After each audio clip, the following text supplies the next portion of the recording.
Hi everyone, and welcome to part 3 of our How to Build a Computer tutorial here on Newegg TV. My name is Paul, and if you watched part 2, you saw me put two computers together. So before we get started with installing an operating system, let's take a quick look at the finished product hardware-wise of both of these computers. So first off, here on the left is our Build A and the Corsair case, which you guys already saw the detailed build on, but there is a look at the final product with all the wiring completed. And here on the right, you can see Build B and the Cooler Master case. A couple things to mention here. We have just a single 2.5-inch drive that is right down here in this cage at the bottom. So these drive bays over here are actually pretty empty, but that did give me a place to tuck away a good amount of the cables from our non-modular power supply. So you can see a bit more of the cabling, but the key thing here is that the main compartment of the case itself is nice and open, so the airflow can still go from front to back and exhaust at the top. That's about all we're going to show you guys on the hardware side today, except for maybe one or two things. Today's video is about software, and more specifically about an operating system. You need to install an operating system onto your computer in order to make use of it.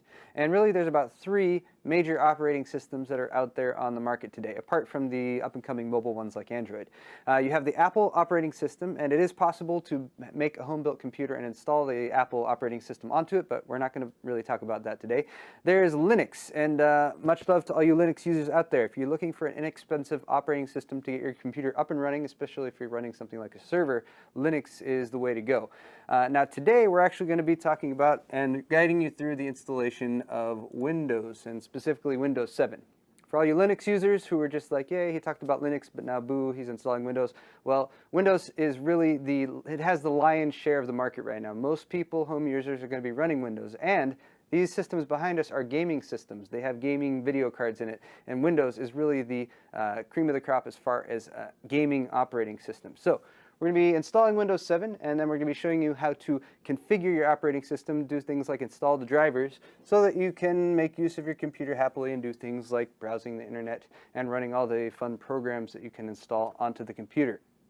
Now, if you're going to be loading Windows, there's a couple things you might want to decide. First of all, which version should I get?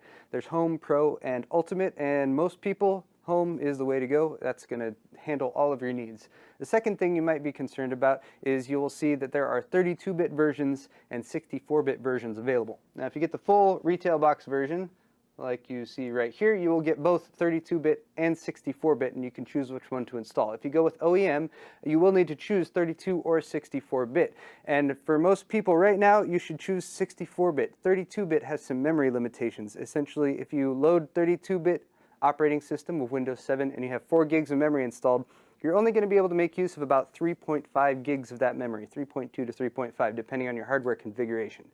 Now there's a technical reason for that, which I'm not going to explain right here because it would be far too complicated, but basically if you're getting a new computer right now, install 64-bit Windows unless you know that there's a specific application that you really need that's only 32-bit compatible. Even in that situation, 64-bit Windows can emulate 32-bit Windows, and for most applications you can still run it. So apart from your shiny, fresh copy of Windows 7, you're going to want to do a couple quick prep items before we do our first boot. Of course, you will want to connect your peripherals. We have a monitor, a keyboard, and a mouse. The monitor and computer both have power plugged in, and all these peripherals are plugged into the ports on the back. Now, Build B here only has 1 drive to install to, but Build A, we actually have 2 drives. We have that SSD, and we have the mechanical hard drive. So one quick thing to do before we load Windows is I'm actually going to unplug the mechanical hard drive. I'm going to leave the SSD plugged in. That's to make sure that Windows puts everything on that SSD, and then we'll plug in the mechanical once we're done installing. You can unplug the data or the power, it doesn't matter which one, just unplug it, leave it there, and we'll plug it back in after Windows is installed. Finally, you want to make sure that you have your motherboard's driver installation CD handy, particularly if you don't have an internet connection. I'm going to be assuming that most of you have an internet connection available, but you will want to have this on hand just in case. Now, one final thing that you can do, apart from having that disk on hand, is you can actually go to the manufacturer's website for the hardware on your computer, and you can download the latest and greatest drivers. You'll want to do that anyway, but if you can do it beforehand, it can smooth the process later on. Download them, copy them to something like a thumb drive, or you can burn them to a CD or DVD. So for installing Windows 7 today, we have 2 retail box versions of Windows 7, and since this is the higher end computer, we've gone ahead and chosen Windows 7 Ultimate Retail. For this one over here, and the version that will work for most of you folks at home, we have Windows 7 Home Premium. Now the nice thing about these Windows 7 packages is that they come with 2 disks inside. It has both 32-bit and 64-bit versions of Windows. As mentioned, it's best to go with 64-bit right now for forward compatibility and to make sure that you can make use of all of your memory, but it's nice to have both of those options available to you. Also, make sure to hang on to this plastic casing because there's a very important piece of information on the inside. Apart from your booklets and information here, you have a product key. And yes, I've put tape over it because none of you are going to be stealing my product key. So now that our Windows 7 installation disk is in the optical drive, we need to tell the computer to boot from that optical drive. Now, there's a few different ways to do this. It will depend on the motherboard that you have installed. But basically, when you first power on the computer, the BIOS, or Basic Input-Output System, is going to go and start recognizing all the hardware that you have installed. That's called POST, or Power On Self-Test. Now, you might need to be really quick, but you're going to see some information splashed down here at the bottom. Right there. Did you see it? It was really quick. That told us to press delete to enter the EFI or the BIOS. And again, there's a difference between EFI and BIOS. I'll come back to that. But once you hit delete, when it tells you to, it should pop into that, and there you'll be able to assign which drive or you want the computer to boot from. And once you've hit the delete key, or whichever key the BIOS prompts you to hit in order to enter the BIOS settings, you will see the BIOS. It will pop up. And in this case, since we have a newer motherboard, this is actually an EFI BIOS. EFI is a little bit more advanced. It's newer. It will let you do things such as boot from hard drives that are larger than 2.2 terabytes. But one of the great things is you actually have mouse and keyboard support, so I can use the mouse to zoom around here and do different things. And fortunately, boot priority is, since it's one of the main things that you'll be accessing the BIOS for, is right down here at the bottom, and it's also drag and drop. So as I mouse over these, I can see this one is our HP Blu-ray disc combo drive. This next one here is our Plextor SSD, which is what we're going to be loading onto. I want it to boot from this drive. Fortunately, it's already in the #1 position, so we're good to go. I just need to hit exit, save and changes, and reset. The system will reboot, and now when it boots, it should access that Blu-ray drive and boot off of the disk that is installed. So now you can see Windows is loading files. Obviously, since there's no other Windows on here except for that disk that we've installed, we know that this is successfully booting off of that Blu-ray drive. Blu-ray drives are significantly slower than, say, a hard drive or an SSD. So it'll take a few minutes to load up the files, and then it will start to guide you through the Windows installation process. But we have a couple other demos to show you because not all computers have EFI, like this one here. And we also wanted to show you a different example of EFI implementations as well as BIOS. So next we're going to boot up our Gigabyte motherboard based system over here just to show you guys a slight difference between the two. But really you're going after the same thing. You want to get into the BIOS and you want to, there it is, and you want to set up the boot devices. Now right there it quickly said that we want to hit delete to enter the BIOS. So I'm going to reset, even though it's already doing what I want it to do and loading Windows, and I'm going to be spamming delete as it boots up to get into the Gigabyte BIOS. Now both of these motherboards have what is called EFI, which is a new version of BIOS. As mentioned, you can do things like booting from a 2 terabyte hard drive and that sort of thing. But one of the benefits of being able to access this stuff, you can see down there it says F12 will give you a boot menu. So if you don't want to go into the BIOS and actually make these setting changes, some motherboards will allow you to get a quick boot menu that will allow you to do that without having to go in and mess with any of the settings. And just keep hitting it, and then you can see this is a more standard type BIOS that you may have recognized from days past. But in a typical BIOS setting, if you don't have EFI, you can go down here. You can find usually it's in advanced BIOS features. We can see hard disk boot priority. And basically, if you go in there, it will list your hard drives, and you can choose which ones you want to boot from. We want to boot from the as far as hard drives go, we want to boot from our Seagate Momentus XT. If I go back, we can see the first boot device, second boot device, and third boot device. Now right now it's set to hard drive, but what it's going to do is it's going to look at the hard drive and it's going to say there's no operating system there, so it's going to move on to the next device, CD-ROM. So in this case, if I reset, it's just going to automatically boot from the CD-ROM, and that's nice and convenient. But if you really need to change those settings, if you can't get it to boot off of the optical drive, you can go in here into your standard BIOS, you can tell it exactly where to boot from, you can remove everything else, and basically then you reset and it should boot from the proper location. So now that both machines are set to boot from their optical drives, I have Windows 7 Ultimate in this one and Windows 7 Home in this one. I'm going to boot them both up and we'll start loading Windows.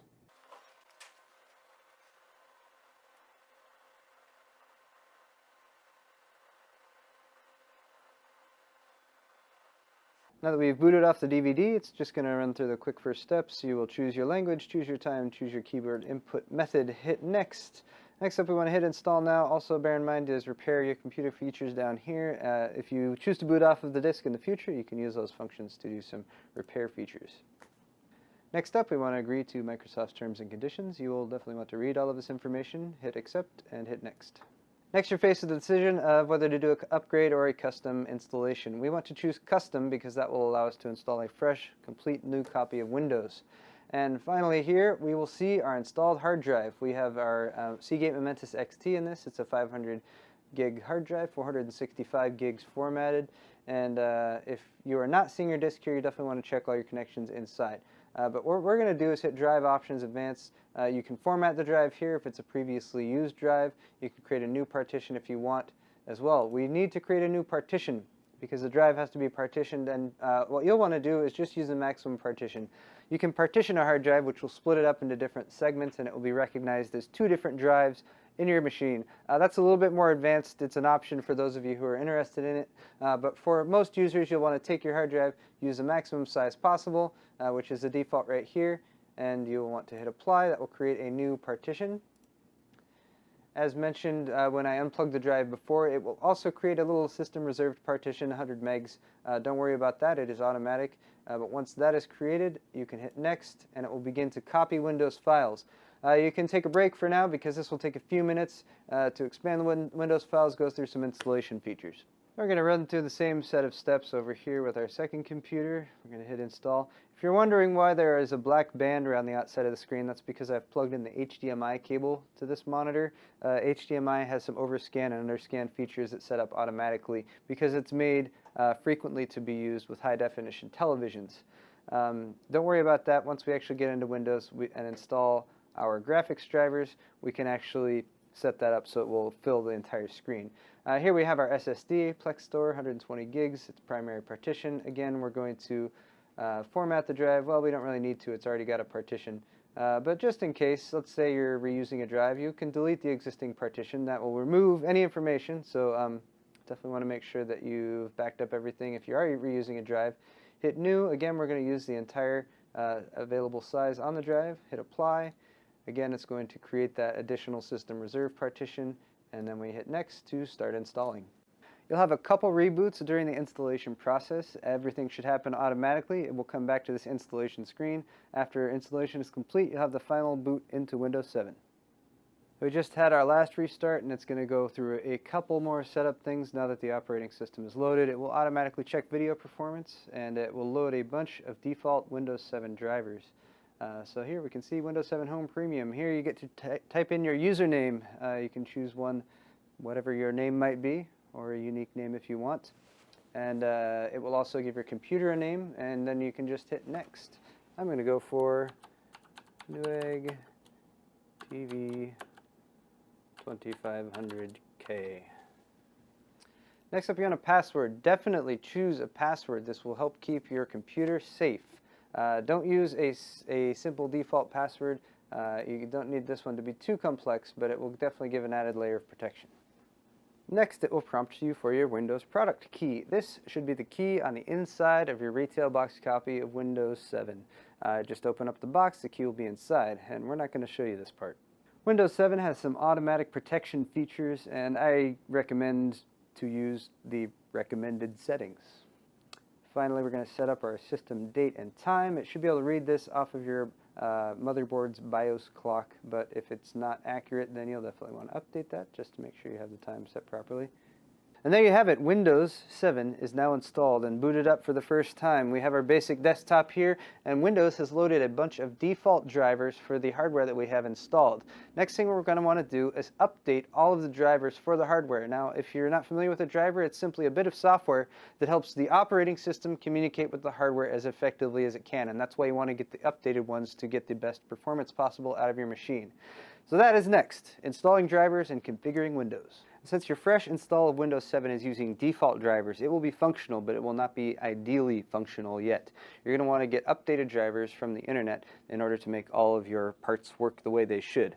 Now, if you're downloading drivers, you might have the question of, well, what parts do I actually need to download drivers for? So I've made a short list here of the 8 essential computer parts that we've installed that you saw in part 2. And fortunately, all these ones with the red X here do not need drivers. Case doesn't need one, neither does power supply, CPU, memory, or your storage, your hard drives, or your SSDs. And your optical drive doesn't need one either. In order to play back Blu-rays or DVDs, you will need some software for your optical drive, but we'll come back to that after the drivers are set up. What you will need drivers for is your motherboard, and there's a few different parts of the motherboard that need individual drivers. The chipset on the motherboard is very important, and we're going to do that one first.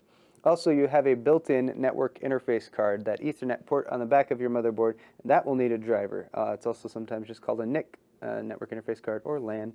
Also, you will need drivers for your USB ports, specifically the USB 3 ports.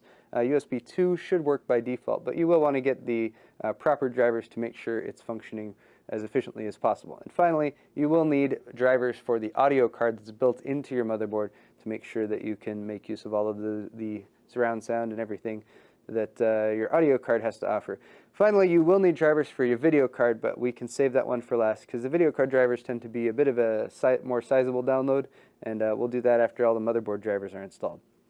So what you're going to want to do is mark down your motherboard model number and your video card model number, and then you also want to keep in mind what version of Windows you have installed. So Windows 7 64-bit is what we're using today. Once you've got that stuff in hand, you will want to download the drivers. Now, I'm going to show you guys 2 different ways to do this. First off is if you have a computer that's working already, that's set up, that has drivers, that has antivirus software installed. That's going to be the safest way to do it. You're just going to want to download the drivers on that computer, copy them to a thumb drive like this, or possibly burn them to a DVD or CD, and then you can put them on your computer. So I'm going to do that with our build B over here, and then with our build A. And then with build B here, I'm going to show you guys how to do it if you don't have another computer to use, but you do have internet. So for our build A, we have an ASUS motherboard, so we can head over to the ASUS website. We're going to go to Services, and we're going to go to Support, which is usually where you can download drivers. And we're going to go to Downloads and ASUS drivers. From there, we can choose our motherboard model number, and then we can either as a whole or individually download each individual driver for the chipset, network interface card, USB, and audio. For our build B, we have a Gigabyte motherboard, so we will go to the Gigabyte website. We will go to Support and Downloads. Same type of thing. We're going to input, there's various ways you can search for the motherboard that you have installed, and then you can download that group of drivers from there. Now for your video card, you might have an AMD-based video card, or you might have an NVIDIA-based video card. So you can download those directly from AMD. Just head over to the Support and Drivers section, or you can download those straight from NVIDIA, and they always make the drivers nice and easily accessible because lots of people go to the site for that. Another option would be to go to the manufacturer of your respective video card. So for instance, here on the Gigabyte site, we could download the Gigabyte version of the drivers for our AMD-based video card, the 6850 that we have installed in this system. Similarly, we could go over to the MSI website to download the video card drivers for the video card that we have in build A.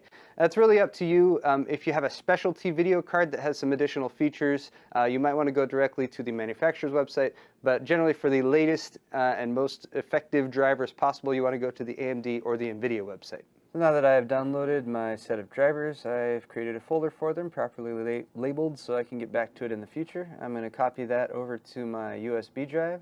It's going to take just a few minutes to drop those all into there, and then I can transfer them over to the new computer. My drivers are copied to my USB key, so I'm just going to plug this in here. Make sure I plug it in at the right angle, of course. It should pop up right here since I'm plugging it into a USB 2.0 port. We will continue without scanning.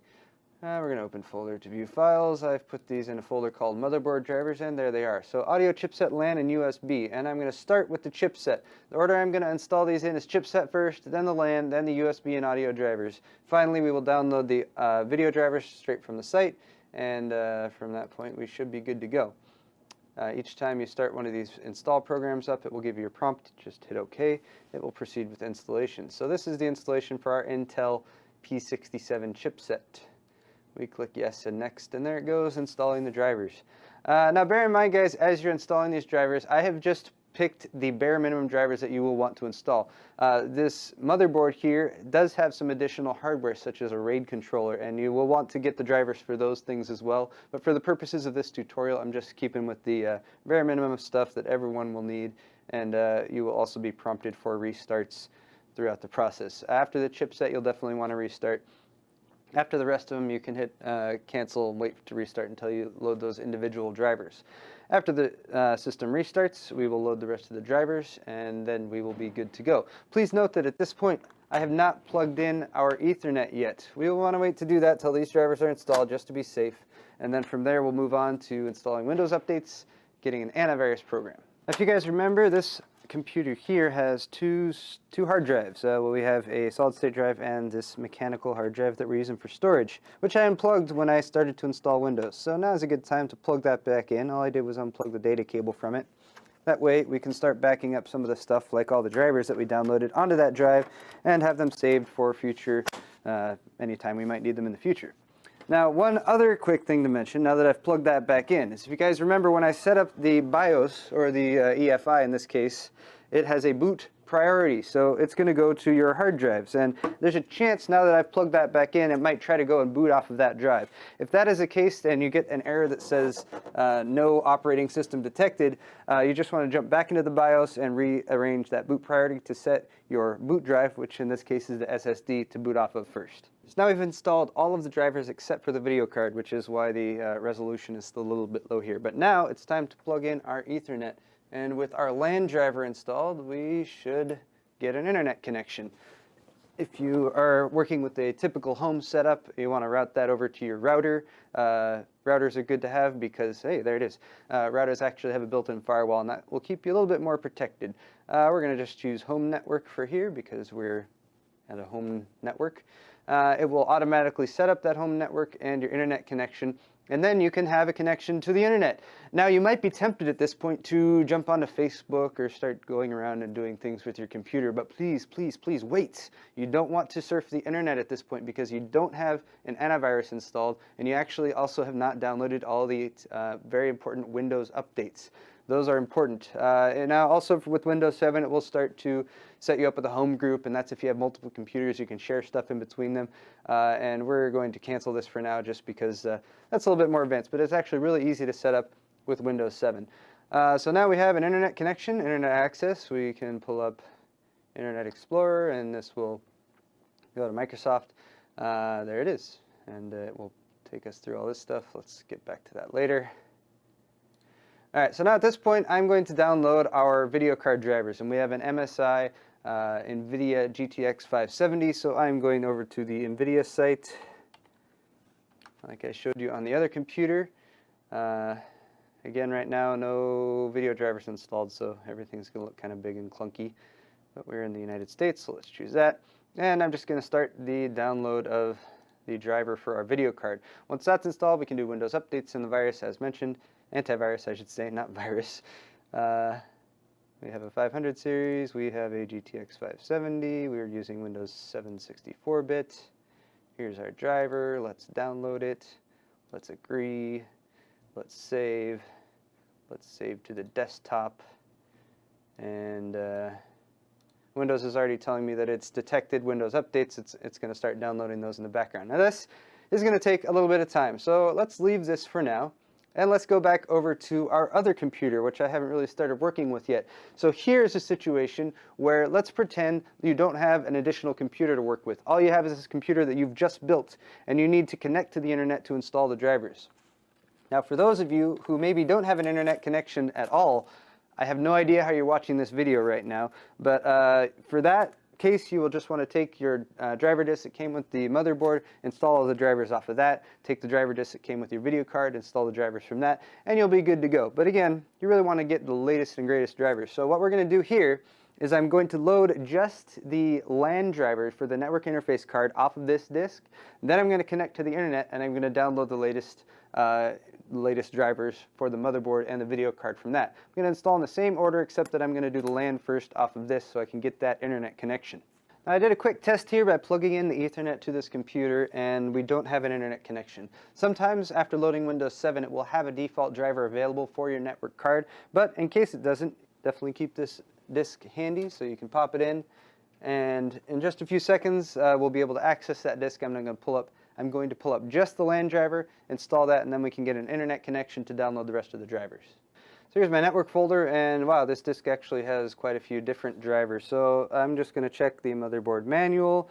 I'm going to look at LAN. I see it's a Realtek RTL8111E chip. So there's the RTL8111. We want Windows 7, and we can just go to Setup, and this should load our drivers. And as soon as my LAN driver finished installing, we immediately got a pop-up because it detected the internet connection. So once again, I'm going to set up for a home network here. It will do the same thing as on the other computer. It will prompt me to set up the basic network and everything. I'm just going to skip through this, and then I will head over to Internet Explorer, and I will start downloading the drivers, first for the chipset, then for the USB and audio, and then finally for our video card. Our video card driver has finished installing, so we are going to, finished downloading, so we're going to install that, and we're finally going to be able to up the resolution as well as get rid of this extra black frame around the screen here. Again, that is just like that because we're plugging in via HDMI. There's an automatic underscan that goes on because it's assuming when you're plugging into HDMI that there's a good chance you're plugging into a high definition television. I always like to do custom installations just so I can see everything exactly that's being installed. And clean installation, even though this is a fresh install Windows, is always the best bet. This will just take a few minutes to install the graphics driver. We'll see the screen go blank a couple times, and then it will look much nicer, and we'll be able to go into the NVIDIA control panel and adjust a few settings. There we go. It's automatically detected our default video resolution for this monitor, and we can now make use of all of our screen real estate. It even automatically fixed that overscan issue we were seeing, so very smart drivers from NVIDIA.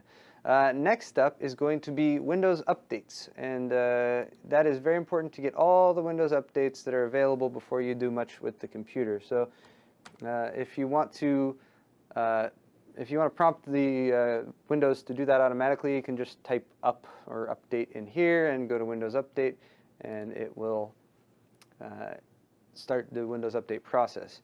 Windows Update is going to have quite a few things to install because everything that has come out between when that disk was printed that you installed Windows off of and now it's going to want to update. So you want to go through that process, it'll restart, go back to Windows Update, download it again, restart. Basically keep doing that until it tells you that there are no more updates left to install.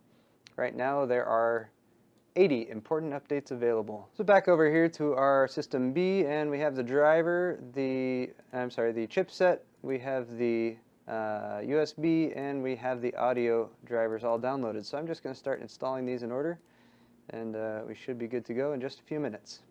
So just like with build A, I've taken all of my drivers that I downloaded, I've labeled them in folders with the installs, and I'm going to put them all in this folder here to keep as a backup just in case for later on.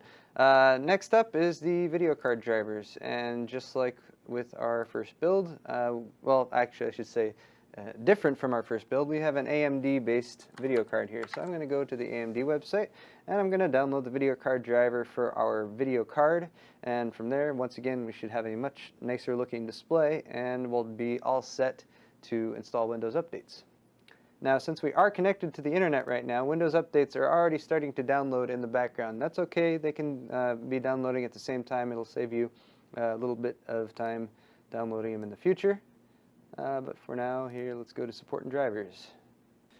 Now, AMD's driver software package is called Catalyst, and there's a Catalyst Control Center in there. That is a carryover from ATI, which was actually still says ATI for some of these things. And you can download this whole suite as a package, or if you just want the bare minimum drivers, you can download those individually. For today, we're going to download the entire suite, and we'll install that as one big item all at the same time. All right, now Windows Update has finished downloading and installing the first pack of updates, and it's actually continuing to go, but I'm going to show you guys a couple other things first. We will want to make sure that we have everything all set with this computer. So I'm going to go to Properties by right-clicking on my computer, and then I'm going to do a few things in here. First, I'm going to go to Device Manager. And this will tell me all the devices that are installed. Now I can look over here and I can actually see there's a few other items here with the little exclamation points that I still might need drivers for. So that's a good thing to monitor. Just double check your motherboard manual, see if there's anything else driver-wise that you need to install from the manufacturer's website. Another thing I want to do though is check the disk drive. If you remember, I just plugged that back in, and actually if I look at computer here, I can see my operating system drive, but I'm not seeing that other hard drive. Reason for that is that hard drive is brand new. It has not been initialized or formatted at all. So what I'm going to do is go over here to disk drives first, and I can see my Western Digital 1.5 terabyte Caviar Black is there and being detected, but we need to initialize it. So I'm going to right click on my computer, and I've added that to the desktop, but you can do it from the start menu as well. We're going to go to manage, and it's going to pop up computer management. If you have new drives installed, you want to click on storage disk management right there. It's going to take a second to load up, and right away it tells us, hey, you have a new hard drive installed that has not been initialized yet. If you are using a 3 terabyte hard drive, you probably want to use GPT. Since it's less than 2 terabytes, we're just going to go with MBR, which will work just fine for us. Now the drive will initialized, and we can see it down here, disk 1, unallocated space. You remember partitioning the drive that we did when we first installed Windows? That's what we need to do with this. So we can right click here, create a new simple volume, and it will just guide us through the process. We want to use the maximum amount of space. Unless you want to partition, that's another option you can do from here. And we will assign it a drive letter, and then we're going to format it. NTFS is the default you want to use for Windows 7. Allocation unit size you can leave to default. We want to do a quick format because it's a brand new drive. If you're reusing an old drive, it's best to not do the quick format. It will take a while, especially if it's a big drive, but that will make sure that you get a nice clean format. And since we want to know what it is, I'm going to label this WD Caviar Black 1.5 terabyte. And now we'll hit next and finish. It's going to start formatting. It'll tell you a progress down here. It shouldn't take too long since we did a quick format. Once that's done, hey, it's done. It's done, and now we can see our Caviar Black right there, formatted capacity. And now we can start copying stuff to it if we want to back up. The reason I set that up is because one more thing I'm going to show you guys, and that is the Windows, actually 2 things I'm going to show you guys. I shouldn't get too far ahead of myself. Oh, there's the autoplay that popped up when it finished formatting. All right, so two more things I'm going to show you guys. The first is antivirus, and you definitely want an antivirus software. There's lots of them available out there. One I'm going to recommend right now just because it's free, quick, and easy to use, and it's integrates really well with Windows, is Microsoft Security Essentials. It's a really basic antivirus software. It's pretty low impact, and it runs in the background. You can download it for free, and you just click this little button here, and it's going to take you through to run the file and all that good stuff. So we'll install that so we have an antivirus installed. And then finally, after that, we might want to install some programs. If you have programs that you frequently use, so maybe you have an Office suite, or maybe you have some editing software you use, and as long as you're installing your programs right now, you might as well pop in your optical drive software. Here we have CyberLink BD Solutions, which is pretty much optical drive playback software. It allows you to play back Blu-ray discs and DVDs. Remember, Windows cannot play back Blu-rays and DVDs by default. You will need software in order to enable that. So anything that you use really often, we're going to want to install that right away. And then the last thing that we're going to do is we're going to make a backup image. We have our drivers installed. We've done all of our Windows updates. We have a basic antivirus software installed, and we've installed all of the programs that we want to have and use frequently. And what we're going to do last is make a system image. A system image will take a snapshot of this Windows installation just as it is, so that if anything happens in the future, we can go back, restore that to the SSD, and we'll have everything pristine just like it is right now. So I'm going to go here to the Windows search bar, and I'm going to type backup, and that will give us the backup and restore function. You can also access that through the control panel, but I like to use all the shortcuts there. And right here up at the top left, we see create a system image. We're going to click on that. Please bear in mind we need to be logged in as the administrator. That's going to give us a few different options. It's already chosen our Western Digital Caviar Black because you want to save that image to a different drive than the system drive. You can also back up onto DVDs if you want, or you can back up to the network if you have that option available to you. We're going to hit next, and that's pretty much all it's going to do. It's going to take the system reserved and our operating system drive, and it's going to back it up onto the Caviar Black. We hit Start Backup. It will save that file onto our additional storage drive, and then anytime in the future we can boot off of the Windows disks and restore that partition just as it is right now. And now we're done. Ta-da! Alright guys, now that the tutorial is complete, I wanted to end this video with a Q&A session. The video part 1 and part 2 have been up for a little bit of time now, and a lot of people have posted questions and comments. So I've taken a selection of questions from those videos, not all of them mind you, but a decent amount, and I'm going to just run through some of them and hopefully answer a few of the questions that you guys had outstanding from the part 1 and part 2 videos. And the first question is, well, here's the example right here. I have a mechanical hard drive, so maybe a 3.5-inch one like this one, and I just recently got a solid-state drive. Solid-state drive just like that one, an SSD. Can I copy my operating system from that mechanical hard drive over onto the SSD? The answer is yes, you can, but I would not advise it. Basically, there are several factors that can cause the SSD's performance to degrade if you're copying an operating system install straight onto the SSD using a cloning utility or software along those lines. Now again, there are ways to do it. You can find tutorials online, and there's definitely other ways that you can prevent the slowdown that can occur that can hinder your SSD's performance. But the best way to go about it is to simply take your SSD, do a fresh install of Windows onto it, just like you saw us do in this video.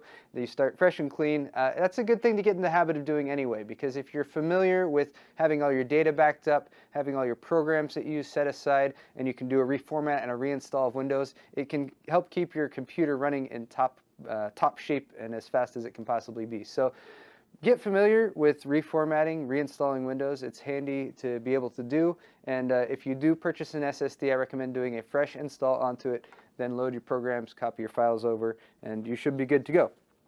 Next question, what monitors are you guys using? And we actually have several back here.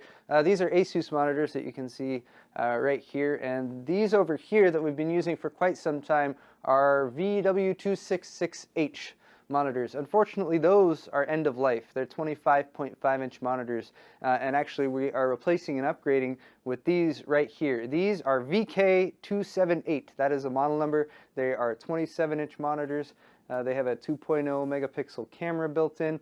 They're really nice. We really like them so far. They're also LED backlit. So if you're interested, model number again, VK278, and you can find those on Newegg. There's also a version that doesn't have that camera built in if you're not into that. All right, next question. What about SLI or Crossfire? SLI or Crossfire, we didn't really demo in this. It's a little bit more complicated. Basically, it's using 2 cards, sometimes even 3 cards in tandem. You mount them all to your motherboard. Some quick tips on that. Make sure your motherboard is compatible with SLI or Crossfire from the get-go if you plan to do that. I recommend starting off with SLI or Crossfire. If you buy a video card and then you're like, well, maybe I'll get another one of the same video card in 3 months or 6 months or whenever I get to it, you probably won't get to it, and there's probably updated versions available by the time you get around to that. So if you want to do SLI or Crossfire, start off with that from the get-go, or at least upgrade very quickly if you do plan to do that. Now SLI is going to use these little bridges like this. This is a 2-way bridge to connect 2 cards together. This is a 3-way bridge to connect 3 cards together. Those will generally come with your motherboard if it is compatible with that. This is a Crossfire bridge similar to the 2-way SLI bridge. This is for AMD cards. The SLI bridges are for NVIDIA-based cards, and this will generally come with the video card itself.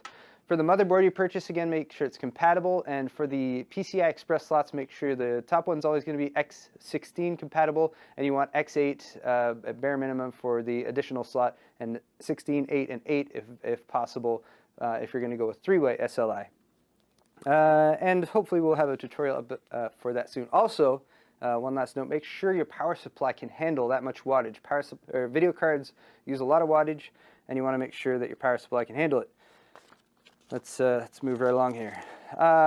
Next question, can you connect a serial ATA 6 gigabit per second to a serial ATA 3 gigabits per second hard drive? Answer here is yes.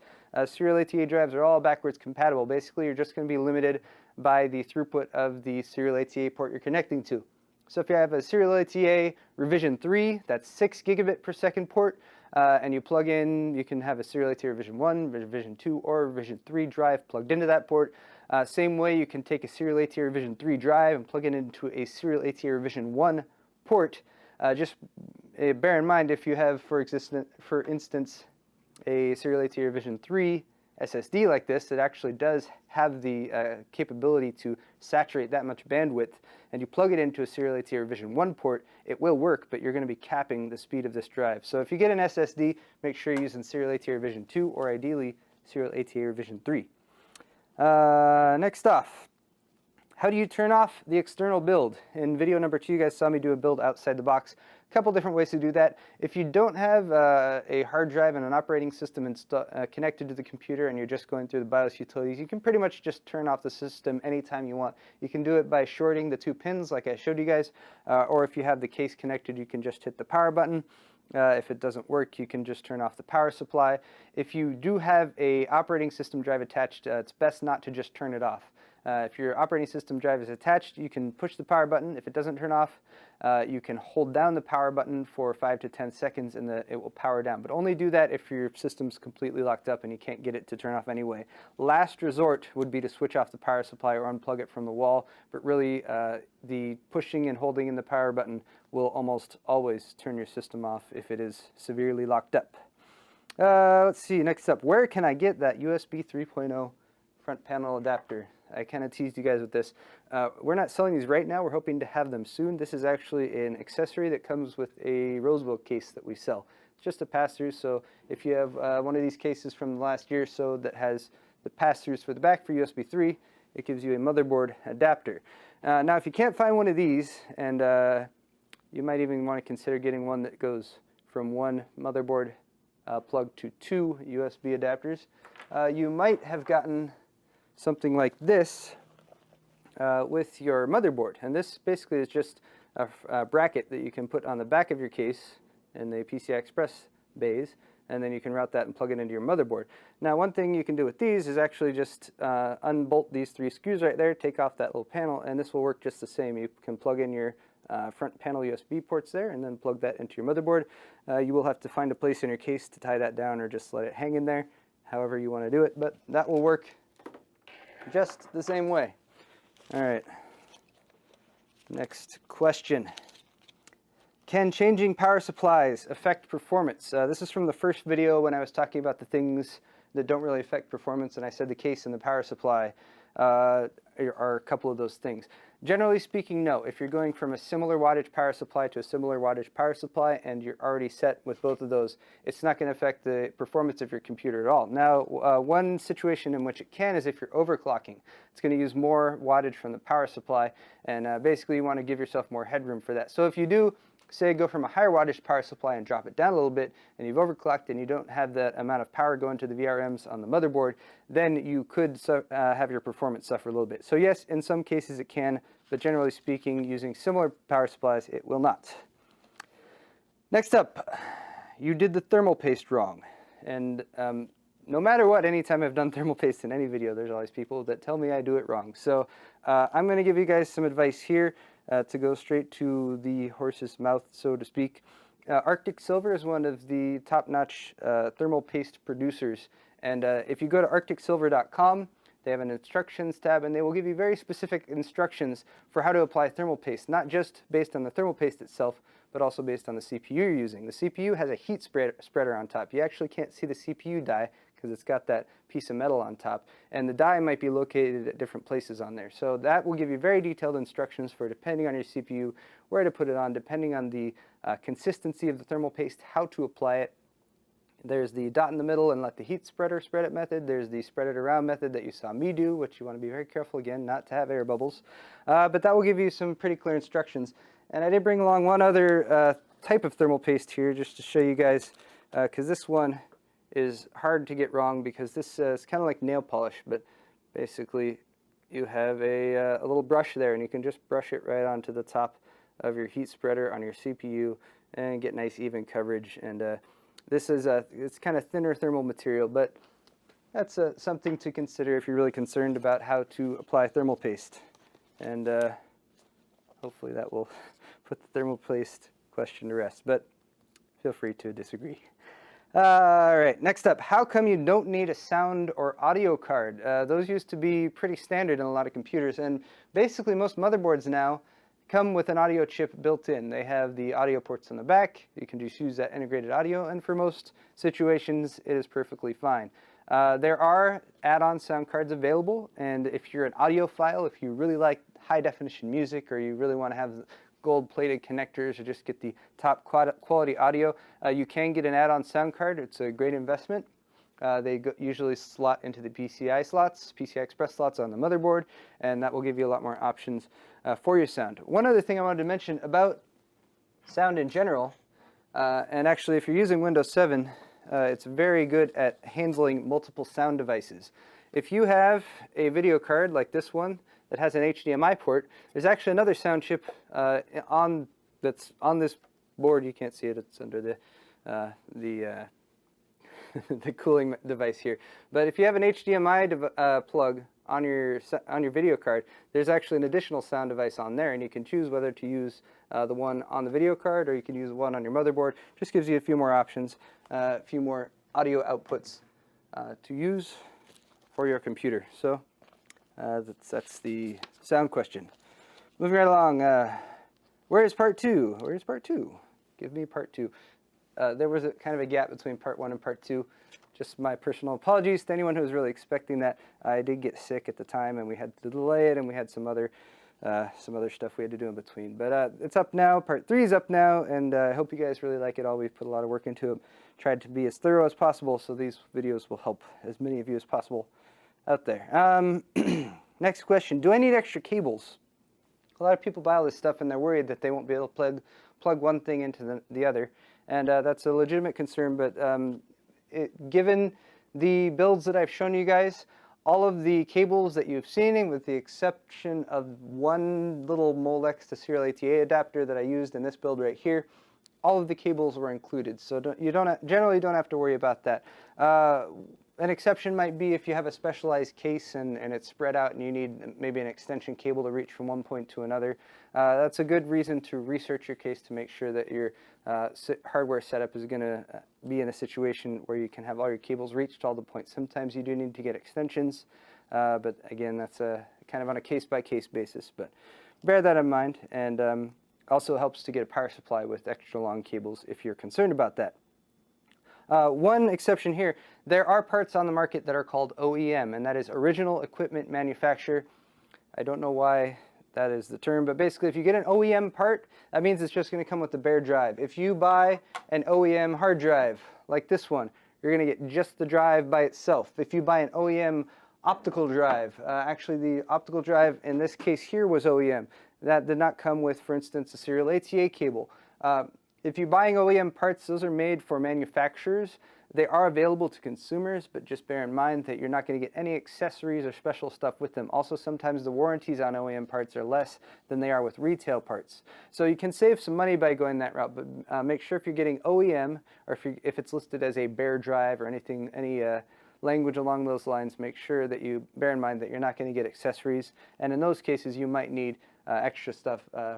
OEM CPUs are also available, and those don't come with a heatsink fan. So just to bear in mind, if you're getting OEM, you might need to get some cables or heatsink fans, accessories, stuff like that. Next up, can you add a better video card to a motherboard with integrated video?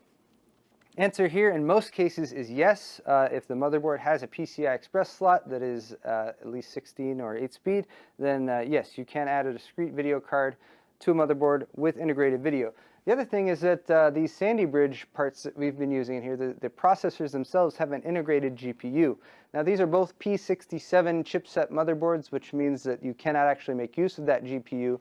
But some motherboards that you're using Sandy Bridge parts, AMD and Intel both have CPUs available now that have integrated GPUs, and that just gives you a little bit more flexibility to use the integrated GPU if you have the right chipset motherboard, or you can also add on a discrete video card if you so desire after the fact. So for people who maybe want to build a basic system right now, use integrated video, and then upgrade in the future, that gives you a nice upgrade path.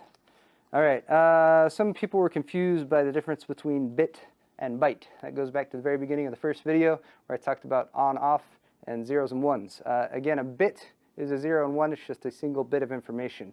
You collect those into 8 groups of 8, and that makes a byte. Now the letter definition for bit is a little b, and the letter definition for byte is a big B. So for instance, when we're talking about serial ATA, we have serial ATA revision 3, which is 6 gigabits per second. And then when we're talking about actually measuring it, so getting back to this SSD can do 300 or 400 megabytes per second. So that's a bit of a difference there, but megabyte, gigabyte, megabit, gigabit. Just make sure if you're looking at numbers, if you're making comparisons, if you see the little b, that's bit, and if you see the big B, that's 8 times the amount of bits, and that's bytes. Next, is it okay to use a magnetized screwdriver? Short answer is yes. Most components that are sensitive to magnets inside the computer are shielded. Magnetic screwdrivers have a very, very minimal amount of magnetization to them, and it does make it handy if you drop little screws or whatever to pick them up with the tip of the magnetized screwdriver. So handy to have those on hand. Don't put any larger size magnets or unshielded speakers or anything like that near your computers because they are not quite that capable of resisting magnets. But screwdriver tips, yes, that's okay, and you shouldn't worry about it. And that wraps it up for our questions. That wraps it up for our video. That wraps it up for part 1, part 2, and part 3 of our How to Build a Computer series. I hope you guys have learned a lot and enjoyed me talking at length about computers and computer building and software and all the other fantastic things. Feel free to post comments in the videos. Feel free to visit newegg.com to search for all of the computer parts we have available. Feel free to head over to our community forums, eggexpert.com, if you're interested in talking to our community, asking questions and answers, and getting a little bit more information on parts and feedback from our community members. If you enjoyed today's video or any of this series of videos, please subscribe to our Newegg TV YouTube channel. Once again, my name is Paul. Thank you very much for watching this video, as well as all of our other videos on our YouTube channel. We'll see you next time, everyone.